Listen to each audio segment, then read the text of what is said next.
ना जाने कब कौन दरिंदा उस पे नजर लगाएगा। तुम कोई द्रौपदी नहीं हो, तुम्हें बचाने कृष्ण नहीं आएगा। चुन चुन कर ख्वाब अपने एक दिन अपने पैरों पे खड़ी हो जाएगी।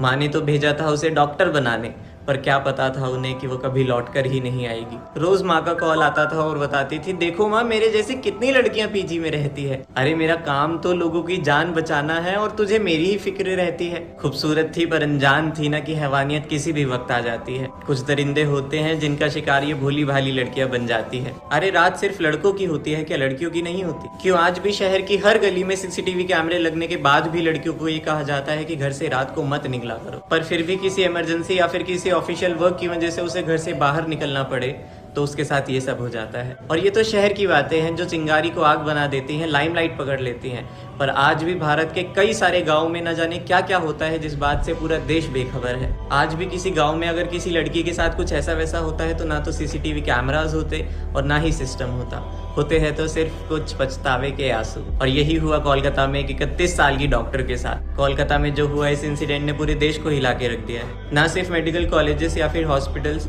इवन हर working women specially night shift में जो जॉब करती हैं उस चीज को खुद से जोड़कर महसूस कर पा रही हैं कि वो भी सेफ नहीं है। पॉलिटिकल पार्टीज के ऊपर ये ब्लेम किया जा रहा है कि इस केस को उन्होंने मिस हैंडल करने की कोशिश करी। कई सारे लोग कह रहे हैं कि उस सेमिनार हॉल के पास कंस्ट्रक्शन स्टार्ट हो चुकी है ताकि सारे एविडेंस खत्म किए जा सके। और जब ये बात लोगों तक पहुंची, स्पेशली डॉक्टर्स और स्टूडेंट्स तक पहुंची, तो वो इस चीज से बहुत निराश हुए और निकल पड़े एक जस्टिस की डिमांड को लेकर। निर्भया और नाव हाथरस इस केस ने सारे केसेस को याद दिला दिया है। उनकी मम्मी ने मीडिया को दी हुई स्टेटमेंट में इतना सब बताया कि वो यहाँ बता भी नहीं सकते कि उन्होंने किस तरह अपनी बेटी को किस हालत में पाया। लिटरली वो सिस्टम के आगे हाथ जोड़ती रही कि बस एक बार मुझे अपनी बेटी का चेहरा दिखा दो, पर उनकी किसी ने नहीं सुनी। कोलकाता में एक पोस्ट ग्रेजुएट ट्रेनी डॉक्टर अपनी 36 घंटे की शिफ्ट के बाद चली जाती है रात के 2 बजे अपने जूनियर्स के साथ डिनर करने। इतनी भारी शिफ्ट के बाद चली जाती है सेमिनार हॉल की तरफ कुछ आराम करने। वहाँ कोई स्पेसिफिक रेस्ट रूम नहीं था, ना ही कोई फैसिलिटी थी, और करीब करीब सुबह के 4 बजे एक या एक से ज्यादा हैवान आते हैं और उसका बदन नोच नोच कर उखाड़ देते हैं। और सुबह उस लड़की के पेरेंट्स के पास कॉल जाता है कि आपकी लड़की ने कर ली। बिल्कुल उन्हें यही कहा जाता है कि आपकी बेटी ने ये सब खुद किया है। उस लड़की की माँ हैरान हो जाती है कि मेरी बेटी तो ऐसी बिल्कुल नहीं थी,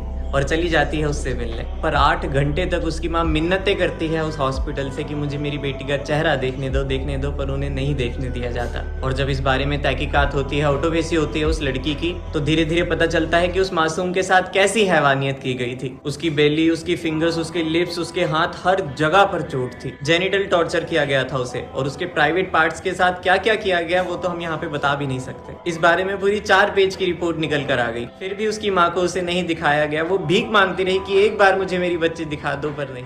आखिर में डॉक्टर और स्टूडेंट्स ने मिलकर एक प्रोटेस्ट शुरू किया, जिससे ऑर्गेनाइजेशन पे प्रेशर बना और धीरे धीरे इस केस की कड़ियां निकल कर आने लगी। और अनफॉर्चुनेटली वहां पे एक ब्लूटूथ डिवाइस मिल गया जिसकी हेल्प से पुलिस ने आरोपी को पकड़ लिया। संजय रॉय, ये सिविक वॉलंटियर है जो कोलकाता पुलिस के साथ ही वहां पे ड्यूटी पर था।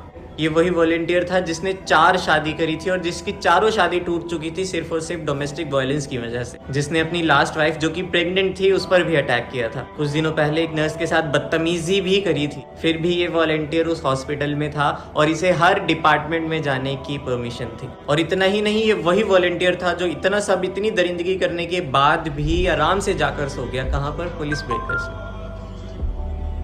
एक लड़का होकर मुझे इतना डर लगता है कि कोई क्रिमिनल इतना निडर कैसे हो सकता है। शर्म आती है कभी कभी ये सोचकर कि इस सिस्टम की आड़ में कई सारे लोग कानून की धज्जियां उड़ा देते हैं जिन्हें लॉ का कोई डर ही नहीं है। और सुनो, उस कॉलेज का प्रिंसिपल, वहाँ के प्रधानाचार्य जी ये कह रहे थे कि उस लड़की को वहाँ जाने की जरूरत ही क्या थी। मतलब इतनी एजुकेशन होने के बाद भी, इतनी डिग्निटी, इतनी रिस्पेक्टफुल सीट मिलने के बाद भी कोई इंसान इतना इलिटरेट और इमोरल कैसे हो सकता है।